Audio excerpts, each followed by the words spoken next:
এটা একটা কলঙ্ক।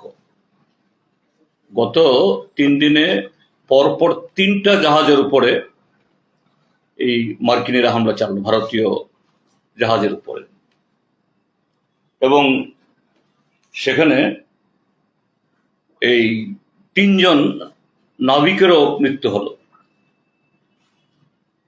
সেরকম অবস্থায় যেখানে একটা স্বাধীন দেশ, পৃথিবীর বৃহত্তম জনসংখ্যার দেশ,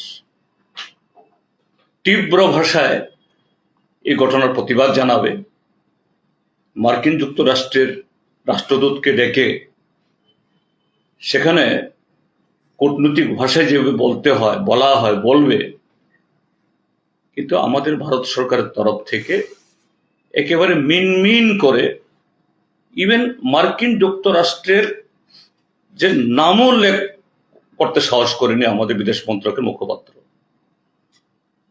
রাষ্ট্রদূতকে যে ডাকা দূরে থাক, যে মার্কিন দূতাবাসের একজন নিম্ন পদস্থ একজন অফিসারকে নিয়ে কোন রকমে একটা লোক দেখানো, এটা স্বঘোষিত বিশ্বগুরু আমাদের মাননীয় প্রধানমন্ত্রী নরেন্দ্র মোদী কিভাবে ট্রাম্প সাহেবের যে পদতলে নিজেকে তিনি সম্পূর্ণ সঁপে দিয়েছেন, 140 কোটি মানুষের যে ইজ্জতকে জলাঞ্জলি দিয়েছেন, এটা তার একটা নগ্ন চিত্র। দুর্ভাগ্যের আমরা ভারত সরকারের এই অবস্থানের নিন্দা জানাচ্ছি। আর সেই জায়গাতে তিনি তার 12 বছর পূর্তি উপলক্ষে ট্রাম্প থেকে শুভেচ্ছা পেয়েছেন, তিনি কৃতজ্ঞতা জানাচ্ছেন। আমার মনে হয়েছে এমন একটা সময়েতে যখন আমার ভারতীয় জাহাজ আক্রান্ত হচ্ছে, ভারতীয় অর্থনীতি আক্রান্ত হচ্ছে, ভারতীয় নাবিক তার সমুদ্রের সৈকত সলিলে ডুবে যাচ্ছে, সেই জায়গায় তার এই সখ্যতা, এটা তো একটা কি বলা হবে ওই মৃত পরিবার যারা নাবিক, এদের প্রতি বিদ্রুপ করা, এটা অত্যন্ত দুর্ভাগ্যজনক। এটা হওয়া মোটেই উচিত নয়। আজকে জাতীয় সড়ক বন্ধ চলছে, এমএলএ এবং এসডিএফ কর্মীরা তারা স্ট্রাইকে গেছে, জানা যেমন পুরাই স্তব্ধ। এতে করে গতকালকে দেখা গেল একটা বৈঠকও করা হয়েছে, নিষ্ফলক বৈঠক বলতে চলে, সে বিষয়ে কি বলবেন? এটা আরেক ধরনের, আমি বলবো ত্রিপুরাজ্যের বর্তমান সরকারের তাদের বদান্যতায় এবং তাদের দেওয়া এরকম কিছু প্রতিশ্রুতি, তার পরিণতি। কারা তারা যারা আজকে এই রাস্তা রোকো করছেন বিভিন্ন দাবিতে? এরা অতীতে এবং বামপন্থী ফ্রন্ট সরকার সময় থেকেই বিভিন্ন সময়েতে যারা স্বাভাবিক জীবনে ফিরে আসে নানা প্যাকেজের সুযোগ সুবিধা নিয়েছেন। তার বাইরেও মাঝে মধ্যে আমাদের সময় তো তারা এইসব হুমকি টুমকি দিতেন না, তা নয়, তাদের বিষয়গুলো বিবেচনা করা হয়েছে। এই বিজেপি সরকার গত 8 বছরের বিভিন্ন সময়েতে পাহাড় দখলের অছিলায় এই সমস্ত এই বিভিন্ন সময়েতে যারা স্বাভাবিক জন্য ফিরে আসছেন এদেরকে নিয়ে, তাদের বিভিন্ন গ্রুপকে নিয়ে লোক দেখানো আত্মসমর্পণ, লোক দেখানো নাটক এগুলি করেছে। জাম্পুই জলাতে যে টিএসআর জাম্পুই জলার বহু জওয়ান খুন হয়েছে, তাদের ক্যাম্প খালি করে এদের ছেড়ে দিতে বাধ্য করা হয়েছে। চুক্তি হয়েছে দিল্লি থেকে স্বরাষ্ট্রমন্ত্রী ভিডিও কনফারেন্সিংকে কখনো 300 কোটি, কখনো 250 কোটি, কখনো 500 কোটির গল্প শুনিয়েছে। ঠিক আছে, গল্প শুনিয়েছে, তোমরা কিছু তোমাদের সুবিধা আদায় করেছে তাদেরকে দিয়ে, পাহাড়ে ঢোকার কিছু রাস্তা আপাত হলে করেছে, কিন্তু একটা ক্ষেত্রেতেও ওই ত্রিপুরা মথার সাথে চুক্তি করার মতো 6 মাসের মধ্যে চুক্তি রূপায়ণ হবে, এরপরে পাত্তা নেই। ওই এর আগে আইপিএফটির সাথে এনসি বর্মা থাকার সময়তে সেখানে high level committee, high power committee করেছে, একটা মানুষ বের হয় না। এই যে কি বলে সরকারের এই সুবিধাবাদী এই নীতির কারণেই কিছু লোক এগুলো করার সুযোগ পাচ্ছে। আমরা শুধু গতকাল কেন, গত পরশুদিন কেন, কদিন আগে 6 তারিখ না 5 তারিখ জানি বন্ধ করার কথা ছিল। মন্ত্রী বিকাশ দরবার সাথে বসে আপনাদের ক্যামেরার সামনেতে বসে বলছে না আমাদের সমস্যার সমাধান হয়ে গেল। তো 6 দিন না যেতেই আজকে আবার 6 তারিখের জায়গায় 12 তারিখ হচ্ছে কেন? তো এটা এই বিজেপি সরকার এবং ডক্টর মানিক সাহা যার নেতৃত্বে সরকার চলছে, যে by the government, of the government and for the government, তাদের রাজনৈতিক স্বার্থ হাসিল করার জন্যই এই কিছু লোককে দিয়ে এসব করানো হচ্ছে। এই রাজ্যের এমনিতে অর্থনীতির বেহাল অবস্থা, রাস্তাঘাট খুব খারাপ, তার মধ্যে এটা হওয়ার পর আরো বেশি জনদুর্ভোগ বাড়বে।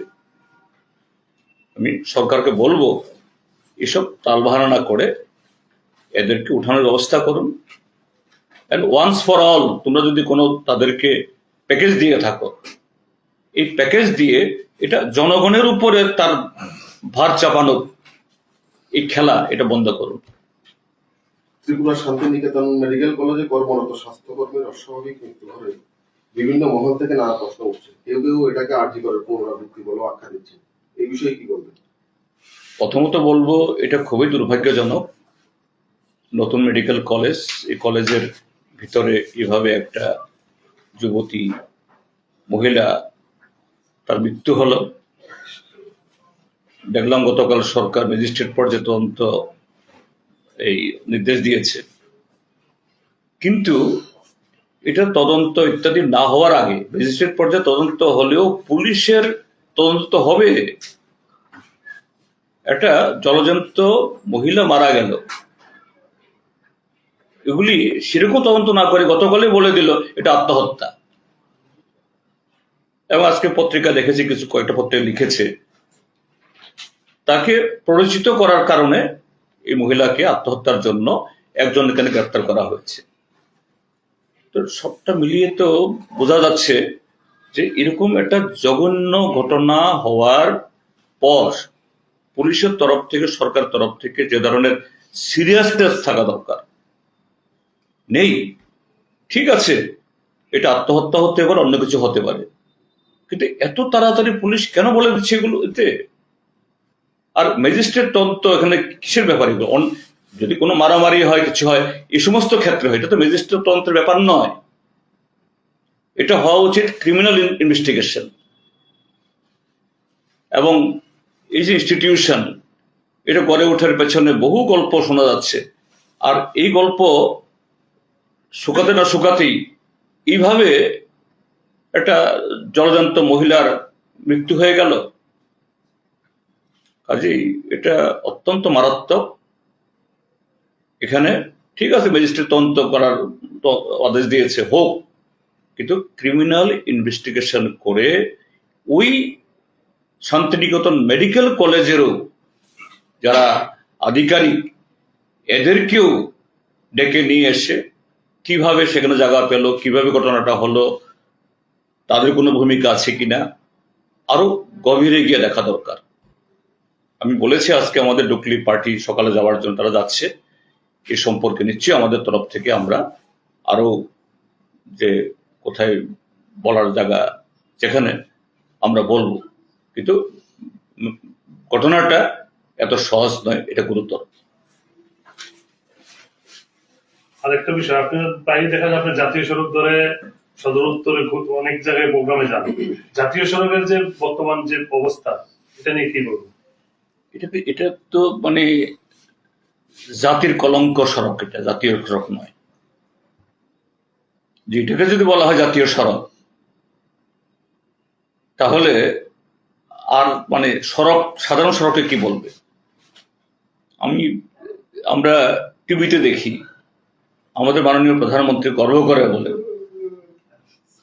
ভারতবর্ষে রাস্তা নির্মাণ হয় নাকি ওই স্পেস টেকনোলজি দিয়ে, নাকি এই তার করে কি বলে এই মানে মাটি পরীক্ষা টরীক্ষা করে, আর সেই রাস্তার হলো এই হাল। এবং যে কন্ট্রাক্টর কাজ করছে, ঠিক আছে 2-3 বছর তাদের করে দিতে হবে, কিন্তু এই যে আসাম এই খোয়াই পার্টি ঠিক করেছে, আবার সেই খারাপ অবস্থা আমি সেদিন এসেছি।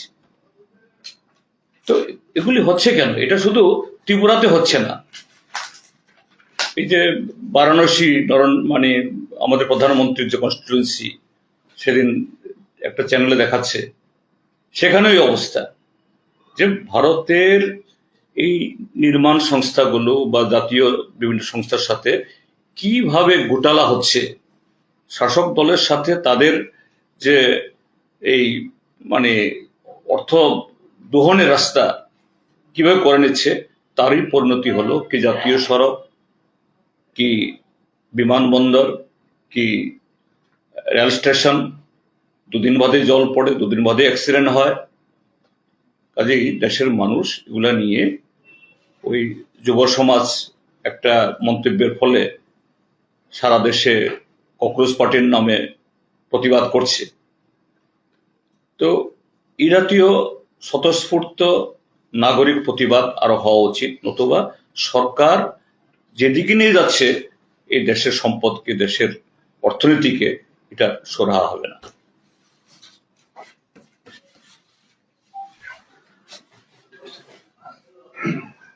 ঠিক আছে।